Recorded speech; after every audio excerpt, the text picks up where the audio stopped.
آزادی ایک ایسی عظیم نعمت ہے جس کی قدر و قیمت کا اندازہ صرف وہی لوگ لگا سکتے ہیں جن سے یہ چھین لی گئی ہو۔ آج ہم ایک ایسا آئینہ آپ کے سامنے رکھتے ہیں جس میں بھی ہمیں بھی اپنی زندگیوں کی معمولی آسائشوں اور ان کے پیچھے چھپی ہوئی قومی خود مختاری کی اہمیت نظر آئے گی۔ ذرا تصور کریں مقبوضہ کشمیر کی ان گلیوں کا جہاں 10 سے زیادہ افراد کا اکٹھا ہونا ایک جرم ہے، اور اگر وہ اکٹھے ہوتے بھی ہیں تو صرف جنازوں کے ساتھ۔ وہاں کا کشمیری اپنے ہی گھر سے باہر نکل کر سبزی خریدنے کے لیے بھی یہ طے نہیں کر سکتا کہ وہ کب جائے گا اور کب واپس آئے گا۔ ہر قدم پر فوجی چوکی اور ہر گلی میں پہرا اور ہر سانس پر سیکیورٹی فورسز کی نظر ہے۔ یہ وہ زندگی ہے جسے غلامی کہتے ہیں، اور یہ وہ کرب ہے جو ایک آزاد قوم کا ہر فرد محسوس ہی نہیں کرتا بلکہ بھگتتا بھی ہے۔ دوسری طرف ہمارے آزاد کشمیر کی فضاؤں کو دیکھیں جہاں آپ کی مرضی آپ کا قانون ہے۔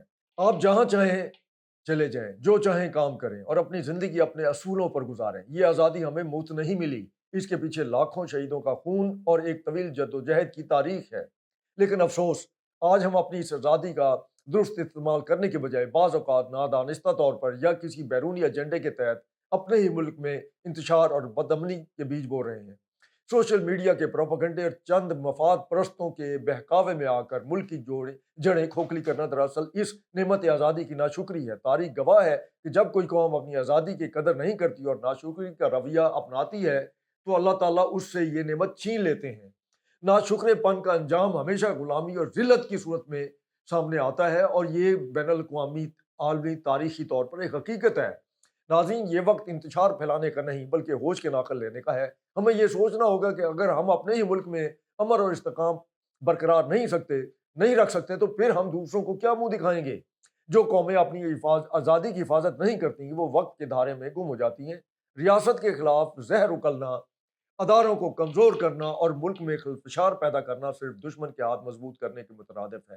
یاد رکھیں، آزادی کا تحفظ صرف فوج کا کام نہیں، یہ ہم سب کو اجتماعی طور پر مل کر کرنا ہے۔ یہ ہمارا فرض ہے۔ ایک آزاد ریاست کا شہری ہونے کے ناطے ہماری یہ اخلاقی اور ملی ذمہ داری ہے کہ ہم اتحاد، نظم و ضبط اور ترقی کے راستے پر چلیں۔ اس سے پہلے کہ بہت دیر ہو جائے، ہمیں اپنے گریبان میں جھانکنا ہوگا، اپنی غلطیوں کا اعتراف کرنا ہوگا اور توبہ کے ساتھ ایک نئی شروعات کرنی ہوگی، کیونکہ جب تک ہم خود متحد اور باشعور نہیں ہوں گے تب تک کوئی بیرونی طاقت ہمیں شکست نہیں دے سکتی۔